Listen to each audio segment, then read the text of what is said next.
Okay, so discuss natin yung call sa logic gates. So this is an introduction to logic gates.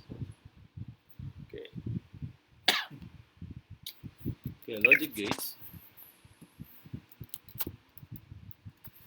Okay, ano ba yung logic gates? Alam natin na ang logic gates ay electronic devices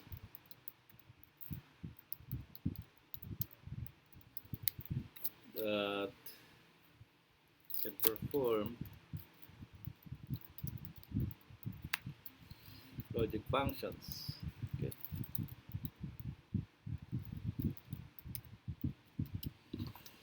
So, ayan ang logic gates. Electronic devices sila. So, mabibili sila sa mga electronic stores. So, anong ginagawa ng mga pyesa na yan? They perform logic functions. Okay. Ano yung sabihin ng logic? Pag logic, you can take away from logic is that dalawa lang ang pwedeng mangyari.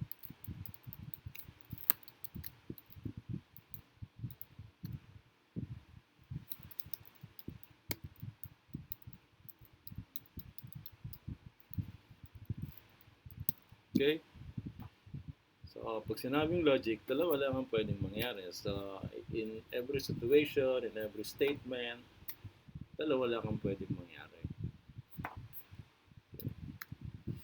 Either true or false. So, either yung,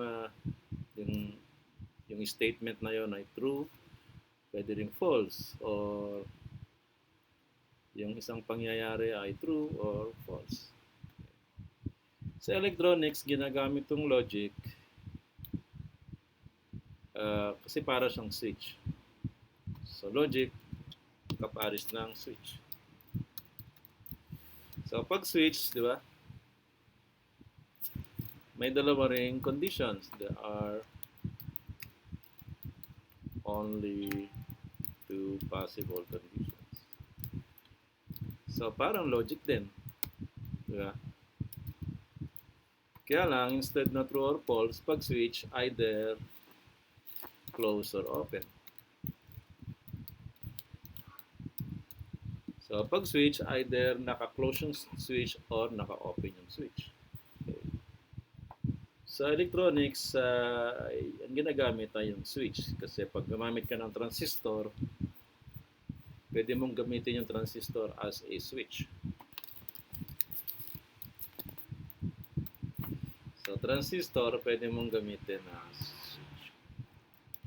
So, bukod sa pwede mong gamitin ng transistor na amplifier, pwede mo rin siyang gamitin as a switch. So, sa computer circuits, gagamitin natin ang transistor as a switch. So, again, ano ang ibig sabihin ng switch? It can either be closed or open. Okay? So, kung susundan mo siya ng circuit,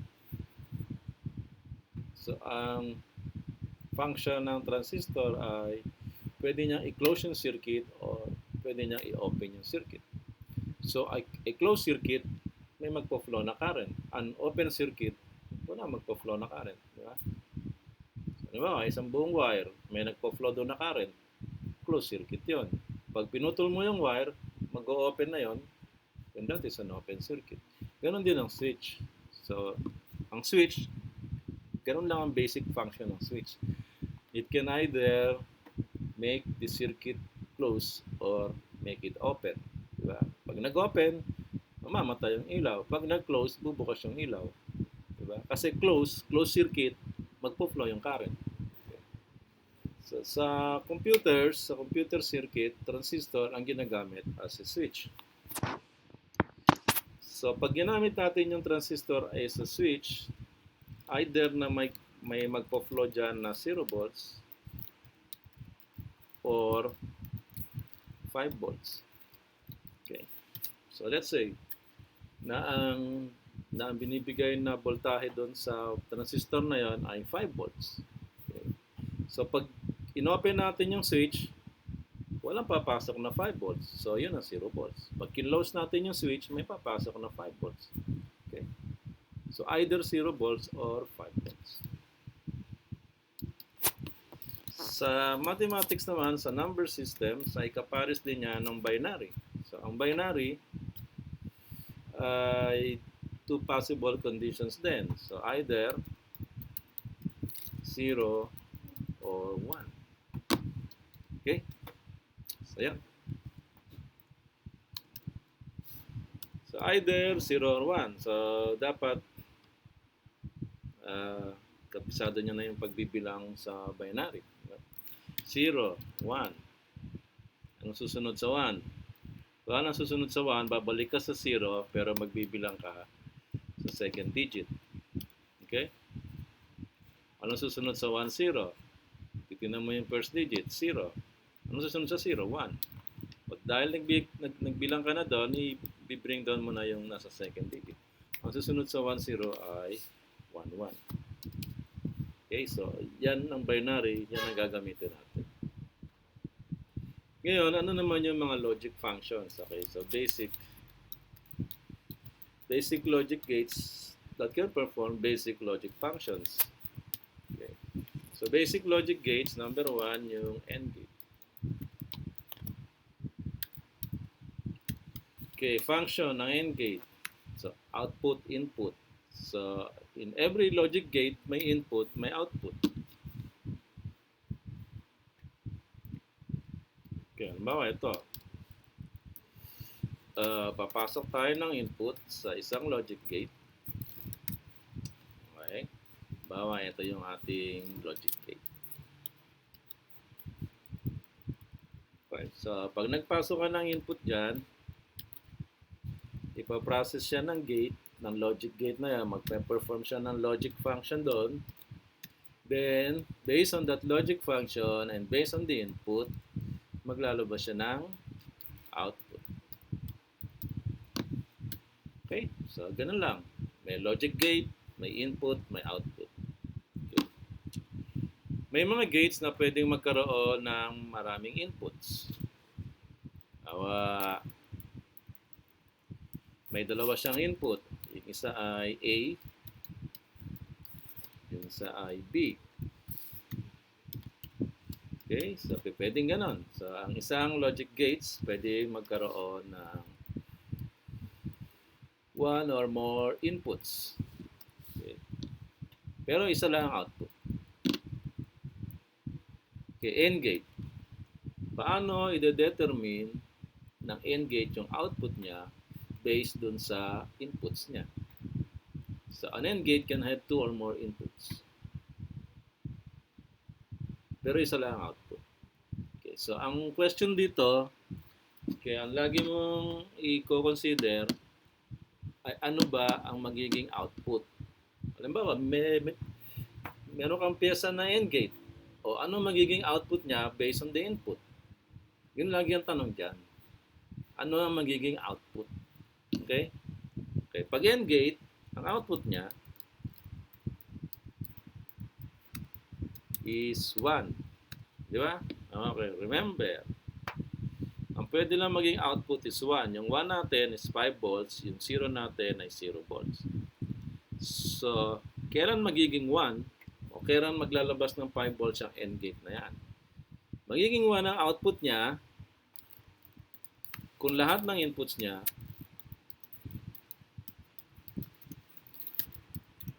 are 1. O, ganun lang ang AND gate. Halimbawa, ang input A ay 1. Ang input B ay 1. Ano magiging output niya? 1. Okay? Ang input A ay 0. Ang input B ay 1. Ano magiging output niya? 0. Bakit 0? Kasi, pag AND gate, the output is 1 if all the inputs are 1. O, lalagyan pa natin ng only. The output is 1 only. Only. If all the inputs are 1. So, magiging 1 lang ang output niya kapag only if all the inputs are 1. Pag meron siyang input na 0, ang output niya ay 0. Okay? So yun ang technique. Para masimplify na lang. Basta may nakita kang input na 0 at ang gate mo ay AND gate,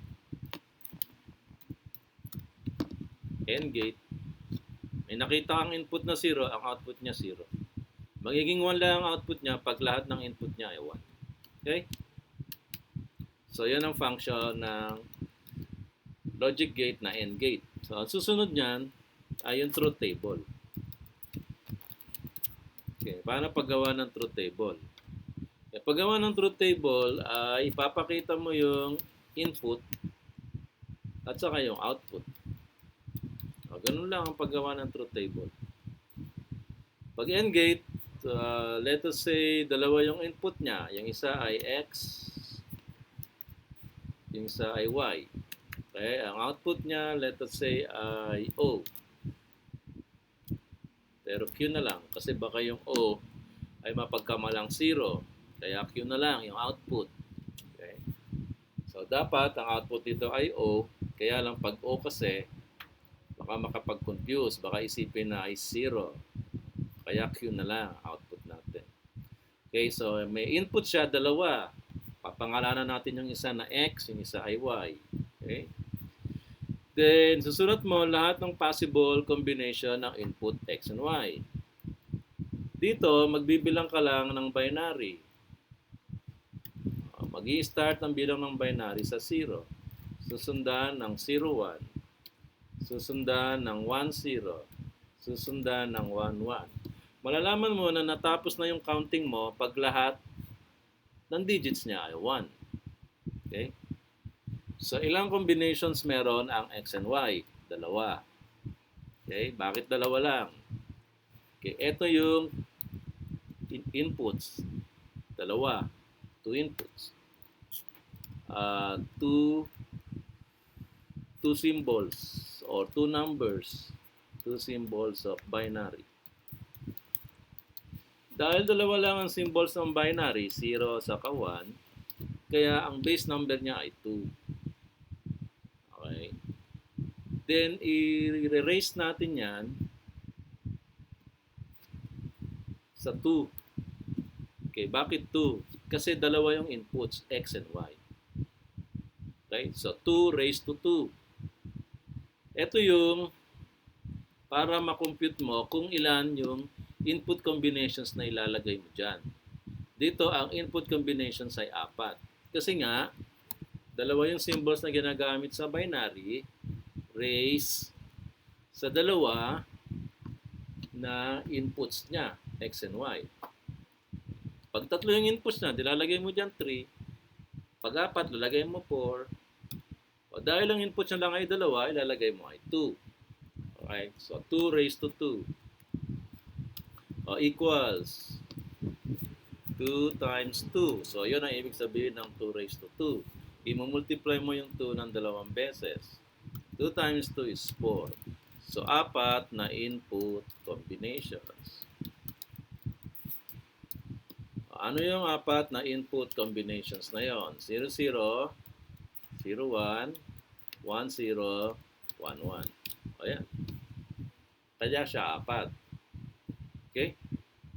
So, ganun ang paggagawa ng truth table. May dalawang columns ka, input, output. Then, dun sa input, may kung ilang columns doon, depende kung ilang inputs yung nasa gate mo. Okay, so in this example, ay dalawang inputs yung AND gate.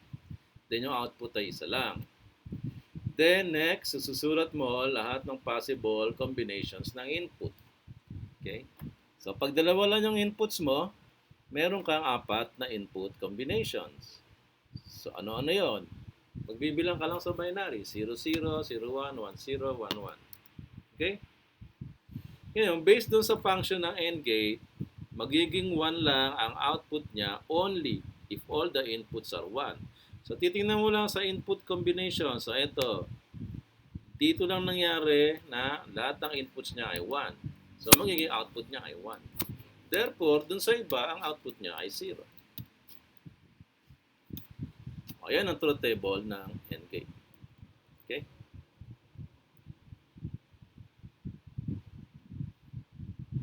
Extend natin to. Paano ko ang input mo ay XYZ?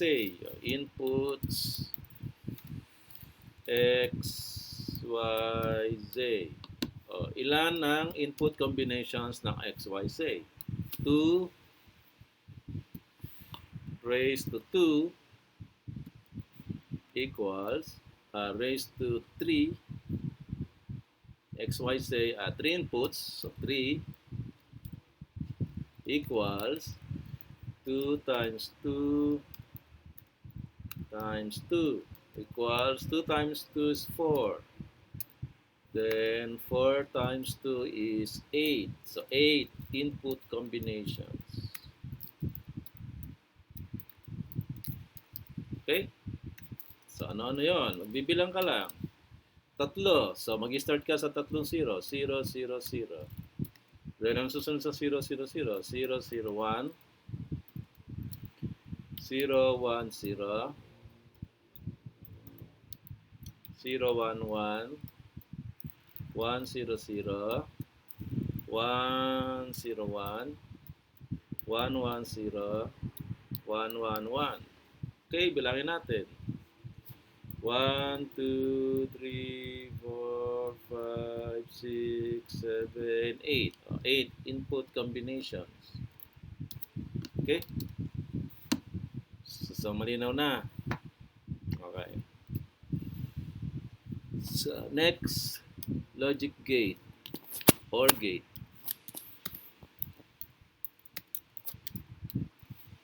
Okay, ano naman ang function ng OR gate? The output is 1 if any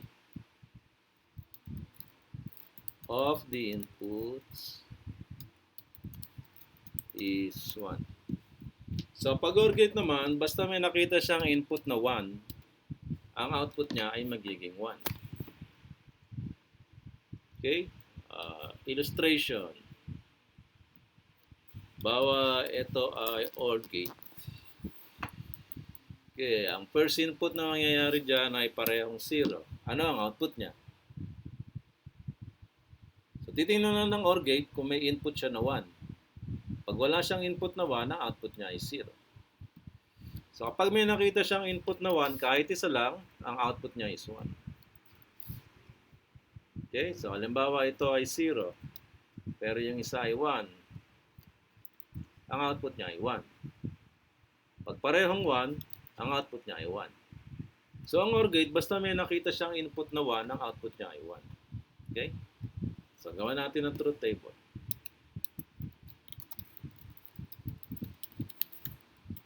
Okay, so ganyan paggawa ng truth table. Dalawang columns para sa input at para sa output.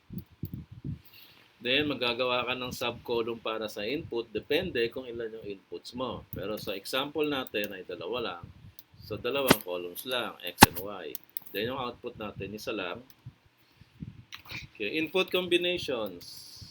So, magbibilang ka lang, 0, 0, 0, 1, 1, 0, 1, 1. Okay? Now, based doon sa function ng OR gate, magiging 1 lang daw siya if any of the input is 1. Ito, may dalawang 1. So, ang output niya is 1. Dito, may isang 1. So, ang output niya is 1. Dito, may isang 1. So, ang output niya is 1. Dito, walang 1. So, ang output niya ay 0. Okay? Basta may nakita siyang input na 1, ang output niya is 1. Yan yung OR gate. Okay? Last. Ang last natin ay yung inverter. Inverter, ito yung tinatawag na NOT gate. So, NOT. Sabihin ng NOT ay hindi. Okay, ano naman yung NOT gate? Paano yung function niya? The output is... So, depende kung ano yung input. Kasi ang gagawin lang ng NOT gate ay i-inverse niya. Kaya siya tinawag na inverter. Babalik ta rin niya. The output is the inverse of the input. So, ang gagawin niya lang, babalik na rin niya kung ano yung input. So this time, isa lang ang input niyan at isa lang ang output. So ang inverter, isang input lang yan. Kasi ang gagawin nga niya ay babalik na rin niya lang. So input, output. Okay, so input X and output. Okay. So isang input lang. So dalawa lang ang pwedeng mangyari sa isa, di ba? Pwede siya maging 0 or pwede rin siya maging 1. So based on the function of the NOT gate of the inverter, babalik na rin niya lang yung input. So kung ang input ay 1, magiging output ay 0. Kung ang input ay 0, magiging output ay 1. Okay? So yan lang ang tatandaan. Tatlo lang ang basic logic gates and or saka inverter. Okay? So yan tatlong yan, nakakagawa ka na ng computer circuits. So kahit buong computer makakagawa ka using etong tatlong logic gates na to. Okay? Now, doon sa problem na logical equivalences. Okay. Sa paggawa ng circuit, importante na maintindihan yung logical equivalences, why? Kasi pwede kang makagawa ng mas simpleng circuit. Ano ang advantage ng mas simpleng circuit? Pag simple lang yung circuit mo, mas kukonting pyesa ang gagamitin mo. Pag kukonting pyesa ang gagamitin mo, edi mas mura yon. Bukod sa mas mura siya, mas kukonting power lang ang gagamitin niya. Kasi mas kukonting yung pyesa. Okay? And bukod dun sa dalawang yon, mas mura, mas kukonting power, mas mabilis siya. Mas mabilis siyang mag-execute kasi kukonting pyesa lang ang dadaanan ng signal. Okay? So yun ang tatlong advantages ng mas simpleng circuit. So a simple circuit, yun ang hinahanap ng mga employer. So kung alam mo kung paano mag-simplify ng circuit, then ikaw ang i-hire ng employer. Dahil nga dun sa tatlong advantages na yon. Mas mura, mas maliit ang konsumo sa kuryente, and mas mabilis. Okay, example ng logical equivalences. Okay. So, ang gagawin natin example ay yung sa assignment. Okay, nasaan yung assignment? Ito. A or 0.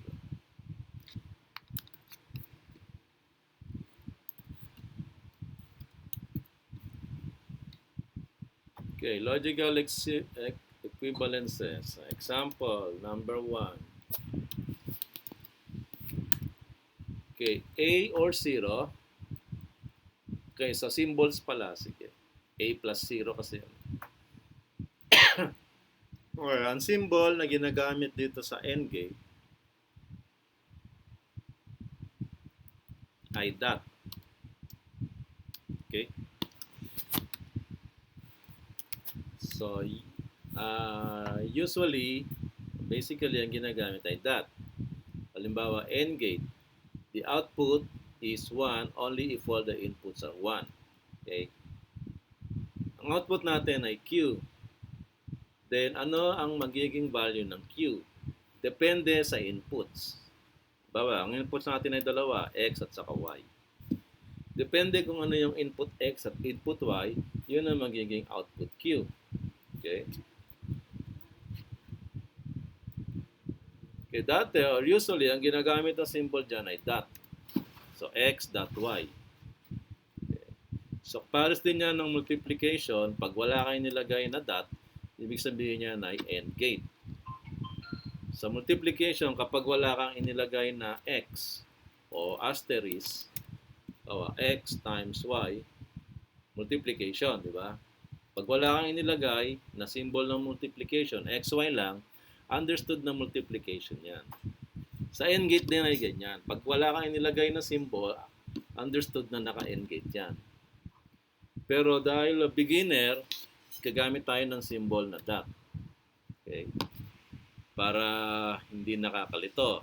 Kaya lang, yung symbol na dot, pag sa papel, nakaka-confuse din yan. Paano kung meron na talagang dot yung papel? So, hiram tayo ng symbol sa logic ng AND gate, ng conjunction. Ang symbol sa logic ng AND gate or conjunction ay ganito.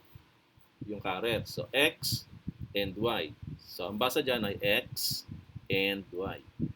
Q is equal to X and Y. Okay? O, kunin natin yung first entry dun sa truth table. Pag ang X ay 0 and ang Y ay 0, ano magiging output niya? 0. Bakit 0? Kasi yung function ng AND gate, di ba? The output is 1. Magiging 1 lang ang output kung lahat ng inputs niya ay 1. Eh, parehong 0 to eh. Hindi naman parehong 1 eh. So, ang output niya ay 0. Okay? Okay, lagyan natin dito. 0 and 0. So, this will be equal to 0. Halimbawa, ang X natin ay 0, then ang Y natin ay 1. Ano magiging output niyan? 0 pa rin. Kasi based doon sa function ng AND gate, dapat lahat sila 1 para maging 1 yung output. Okay, Q 0. Halimbawa, ang X ay 1. O, yung X naman yung 1. Then, ang Y ay 0. O, ano magiging output niyan? 0 pa rin. Kasi dapat lahat 1. Pag AND gate, lahat 1 para maging 1 ang output. O, last possible combination ng input. Parehong 1 yung X at saka Y. This is the only time na magiging output niya is 1. Okay? Dahil nanghiram na tayo ng symbol sa logic, ang tawag sa ganitong logic function ay conjunction. Para kung magkaroon man kayo ng subject sa logic, alam nyo na kung ano ibig sabihin ng conjunction. Okay, OR gate. OR gate, kung ang AND gate, ang kaparehas na symbol ay multiplication, ang OR gate, ang kaparehas na symbol ay addition. So, X or Y. So, yan ang basa dyan. Q is equal to X or Y. So, ganun lang. Pagbabasihan mo lang yung function ng OR gate. Kailan daw magiging 1 ang output ng OR gate? Pag may nakita siyang 1 na input. Okay? Halimbawa, ang input ay parehong 0. 0 or 0. Anong output niya? 0. Bakit 0? Wala siyang nakitang input na 1. Okay? Halimbawa ay 0 or 1. Ano ang output niya? 1. Kasi may nakita siyang input na 1. No? Yung input Y. Yung input Y is 1. Halimbawa yung X ang 1. Then ang Y ay 0. Ano naging output niya? 1. Kasi may nakita siyang input na 1. Basta may nakita siyang input na 1, pag OR gate, ang magiging output niya is 1. Then mas lalo na to, ang inputs niya ay parehong 1. So, magiging output niya is 1. Okay? So, ganoon ang palatandaan sa OR gate. Pag OR gate, basta may nakita siyang input na 1, ang output niya is 1. Pag AND gate, basta may nakita siyang input na 0, ang output niya ay 0. So, ganoon ang pinakamadaling palatandaan ng AND gate at ng OR gate. Okay, sa logic, ang tawag dito sa OR gate ay disjunction. Ayan, para kung mapunta kayo sa logic, alam nyo na yung sabihin ng disjunction. Okay, inverters. Sa inverter naman, pag ginawa equation to, so Q is equal to not X. So, ibig sabihin yan, Q is the inverse of the input. So, ito yung symbol ng inversion, yung tilde. Okay, so ite-take note mo lang to. Mas nauna yung symbol, yung tilde, dun sa variable, yun sa input. Okay? So, yung input X, may nauna na Y. Okay? So, halimbawa ay ganito.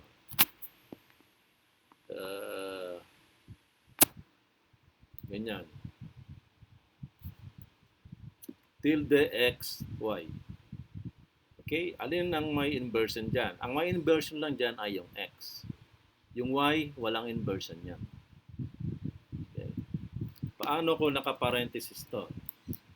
Pag nakaparenthesis yan, ay kukunin mo muna yung conjunction ng X and Y, then pag nakuha mo na at saka mo siya i-invert.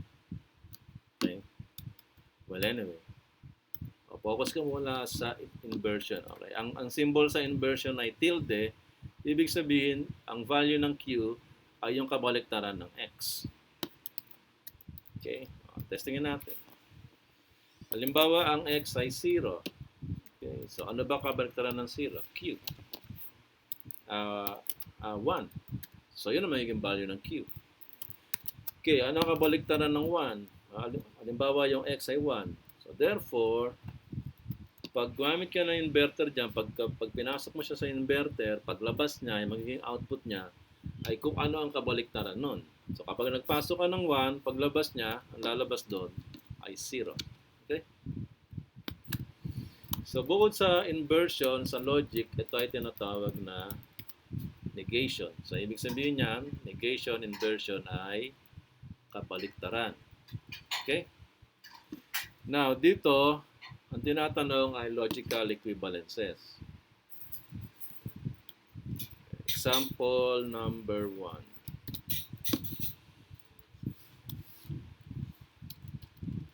Logical equivalences tayo. Okay, ano daw ang logical equivalent ng expression na to? So, ang tawag dito ay switching expression. So, this is a switching expression.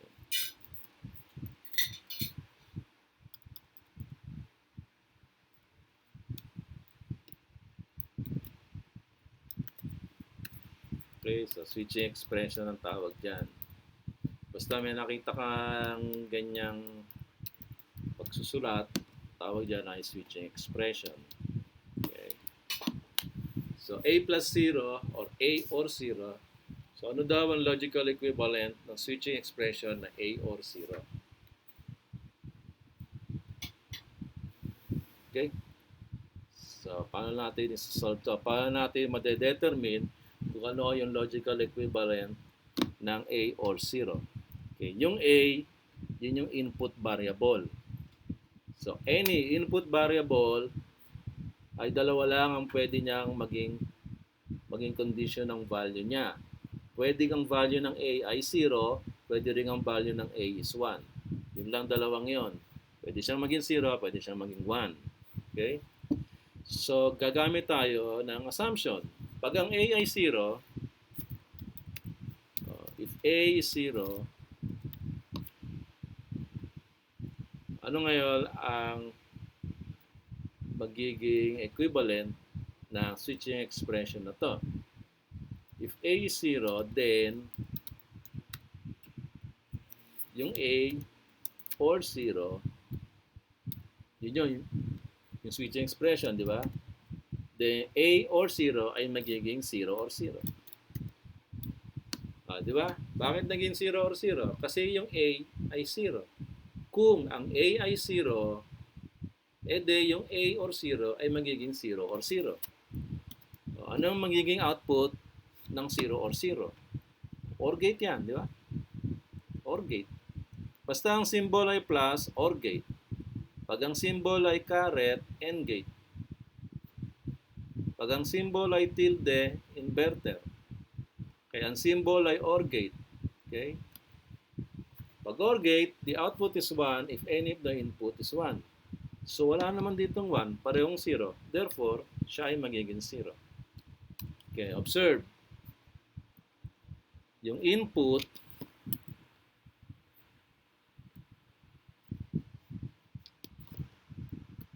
yan ito. Okay, yung input A ay 0. Okay? Ano nangyari sa output? 0. See? So meron ka na agad, pwede maging conclusion.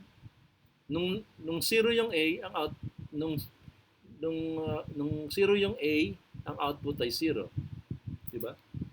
Meron ka ng partial conclusion na kung ano yung value ng A, yun din ang output. Pero siyempre, hindi mo pa mako-confirm yan. To confirm,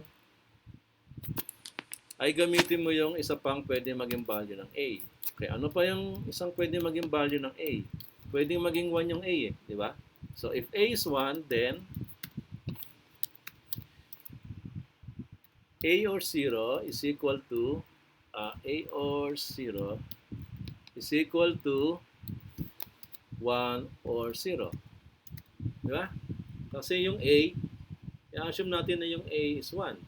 So kung yung A is 1, so magiging siyang 1 or 0. Pag 1 or 0, then the output is 1. OR gate. Observe ulit. Ano yung output? Ang output niya ay 1. The same as kung ano yung value ng input A. Ang value ng input A is 1. Okay? So therefore, ang nangyayari dito ay kung ano yung value ng A, ay yun din ang value ng output. Then meron ka ng conclusion. Therefore, A or 0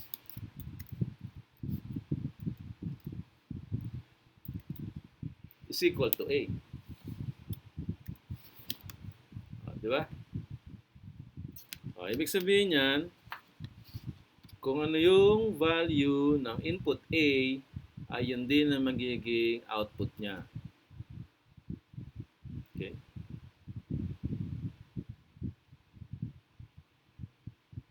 Testingin natin. Ano tawag dun sa testing? Proof or checking. Proof. I-prove natin na tama ito.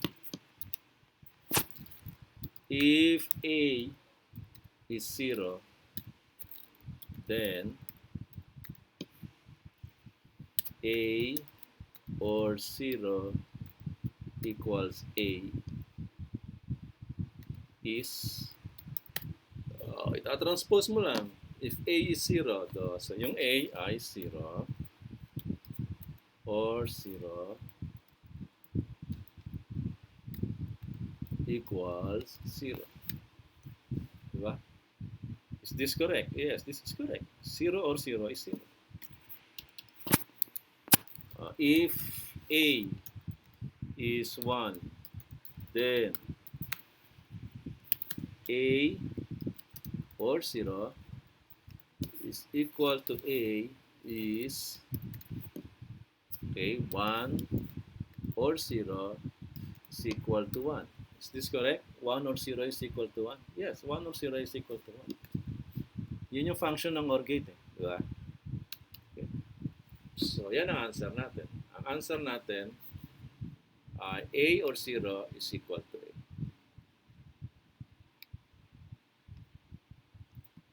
Okay?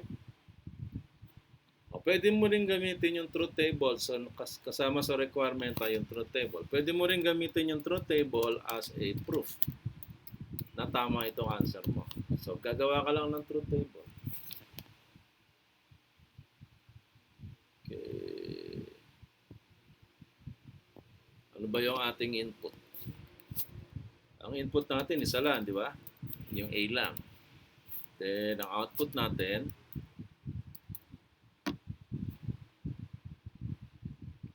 ang input natin, then, so, i-compare lang natin yung A saka A plus 0. Okay. So, A sa A plus A or 0. Okay. Kapag ang A ay 0, ano magiging value ng A or 0?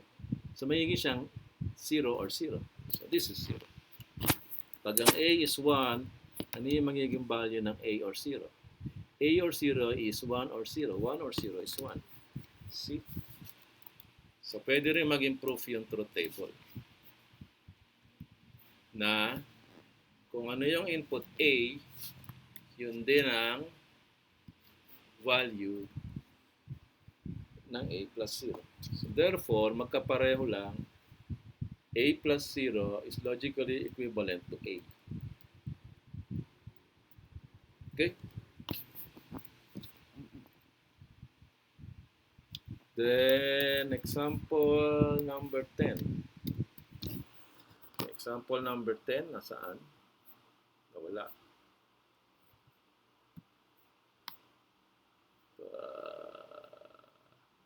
Okay, ito. Control C.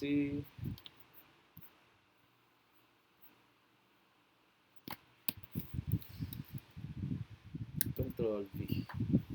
Okay.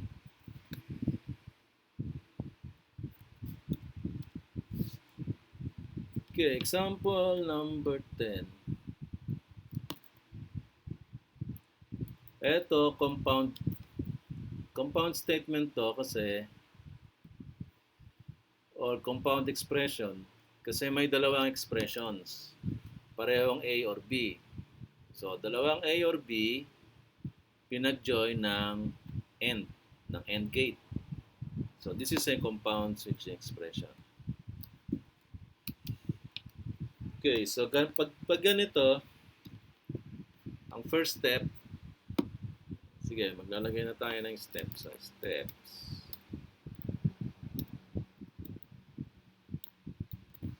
Steps 1. Okay, step 1. Yeah.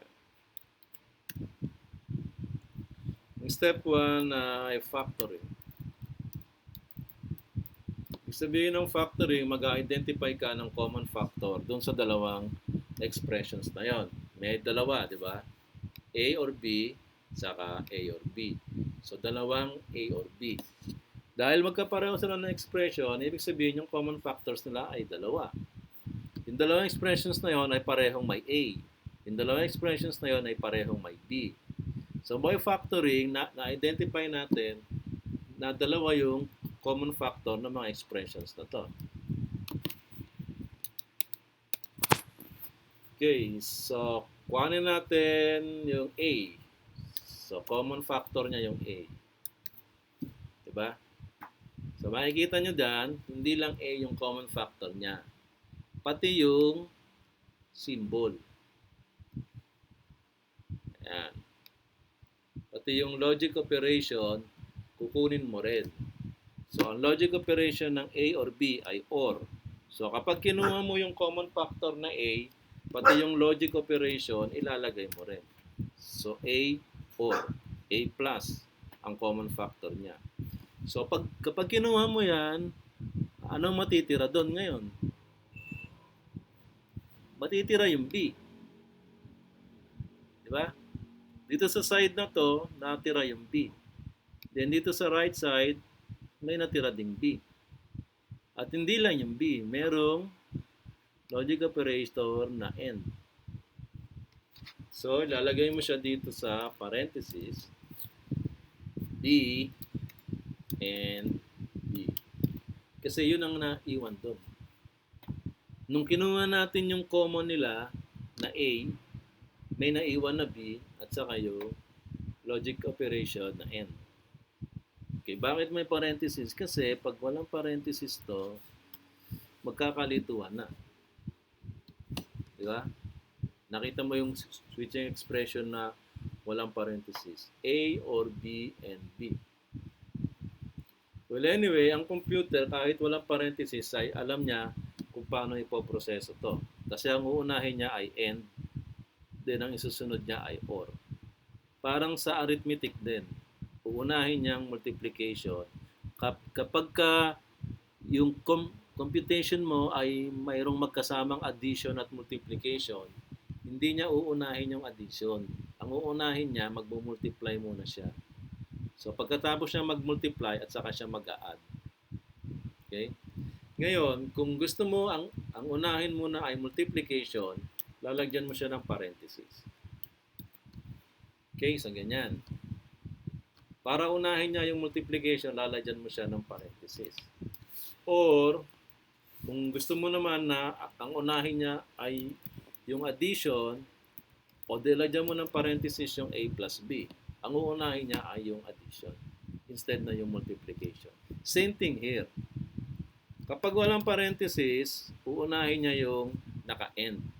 Ito yung B and B. Then, kapag na-process niya na yung B and B, at saka niya ipaprocess yung A or B. Okay? So, para lang hindi magkalito, kailangan natin ng parenthesis. Pero by default, ay talagang uunahin niya yung end logic. Okay. So, by factoring, ay ito ang mangyayari dyan. A or B and B. Okay. O, ano naman ang mangyayari pag ang kinuha natin common factor ay B? So, same thing din. No? B, tapos yung OR. So, B, tapos yung OR. Then, ang maiiwan ay yung A and A. So, lalagyan mo A and A sa loob ng parenthesis. Okay? So, pareho ba ang kalalabasan nito? Pareho kalalabasan niya. Okay, so A or okay, yung B. Okay, process natin yung nasa loob ng parenthesis. B and B. Okay, so paano natin ipaprocess yan? Same thing, i-assume natin yung dalawang posibleng maging value ng B. Let us say na ang value ng B ay 0. So this will be 0 and 0. Okay? Equals. Okay, process muna natin yung nasa loob ng parenthesis. A or nasa loob ng parenthesis ay 0 or 0. And gate to, 0 or 0. Ano magiging output? 0 is 0 is equal to 0. Okay? Now, pwede na natin i-process itong natitira. A or 0 is equal to okay. A or 0 is equal to walang value yung A. Okay?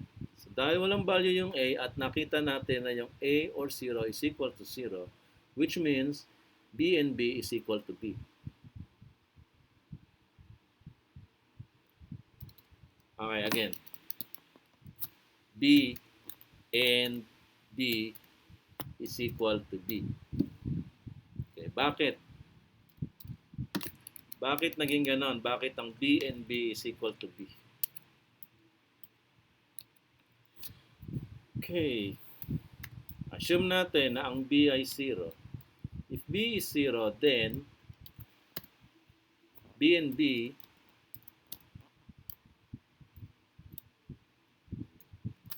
is equal to 0 and 0. 0 and 0 is equal to 0. Okay, observe. Ano yung value ng B?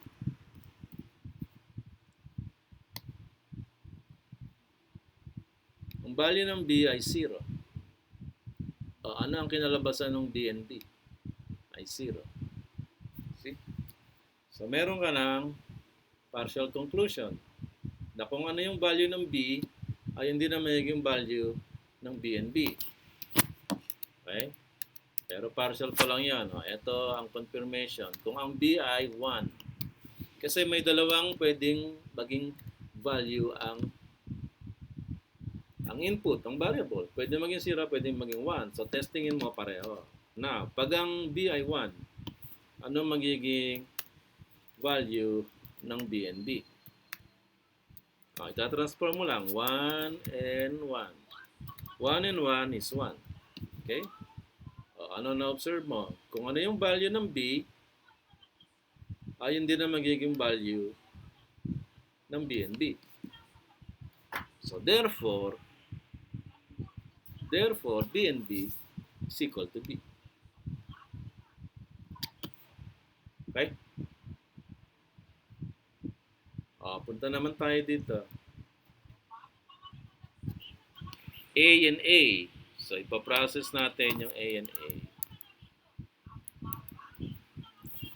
If A is equal to 0, start naman If A is equal to 0, so A and A is equal to 0 and 0. 0 and 0 is equal to 0. Same thing, di ba? Nung ang A ay 0, ang naging output ng A and A ay 0.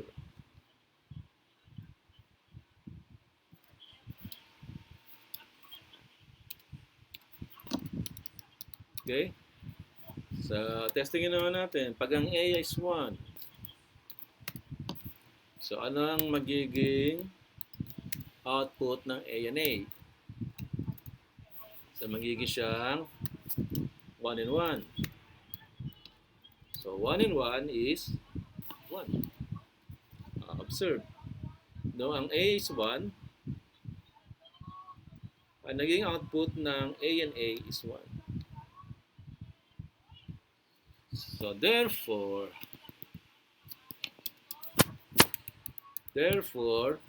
A and A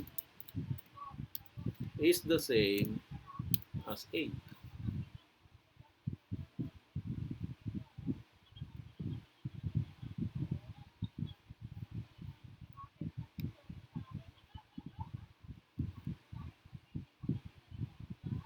Meet.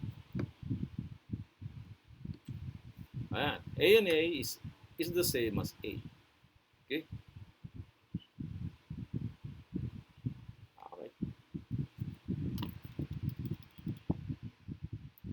So, dito, yung B and B, pwede na nating palitan ng bilang. Dito, yung A and A, pwede na nating palitan ng A lang. Okay? Ang A or B ba ay kapareho ng B or A? Yes, pareho lang yan. Magkabaliktad lang. Sige, i-prove natin na pareho lang yan.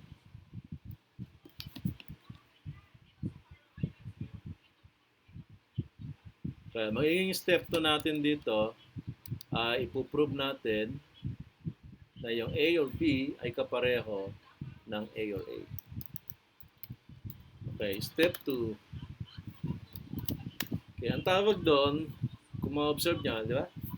A or B. Yan ang magiging answer natin.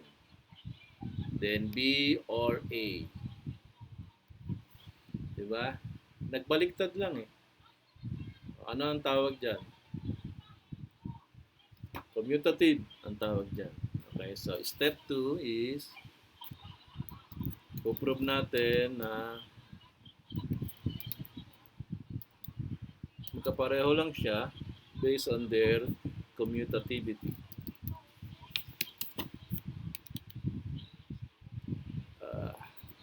Okay.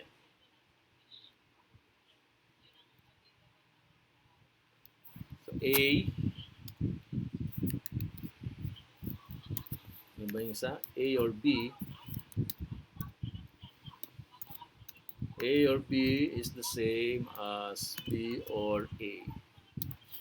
Okay, so puprove natin na magkapareho lang yan. Okay, paano natin ipuprove?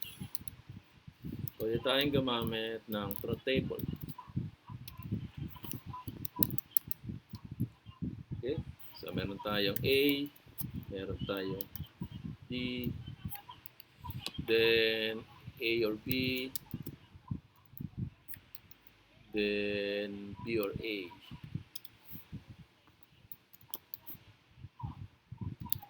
Ayan. Okay. So, dalawa. 0, 0. 0, 1. 1, 0. 1, 1. Okay. A or B. A or B, ibig sabihin ng or, ay magiging 1 lang siya pag ang input niya is 1. Okay, so in this first combination, parehong 0. Walang 1. So ang output ay 0. So same thing, B or A. So 0 pa rin. Ito, may 1. So, 1, 1, 1, 1, 1, 1. Di ba? Kasi, dito ay 1 yung B. So, may 1. So, ang output nila is 1. Dito, 1 yung A. Merong 1 na input. So, ang output is 1. Dito, magkaparehong 1 yung input. So, ang output niya is 1. So, ito ang proof na ang A or B ay kapareho rin ng B or A. Okay? So, ang tawag dyan sa property na yan ay commutativity. Commute. Pwede silang magbaliktad, pareho pa rin ang kalalabasan nila. Okay? So, ano magiging answer natin dito? Ayan. A or B.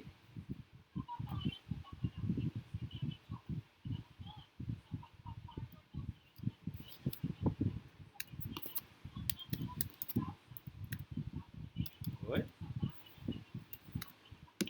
Pwede mo rin maging answer ay B or A. Magkapareho naman yan.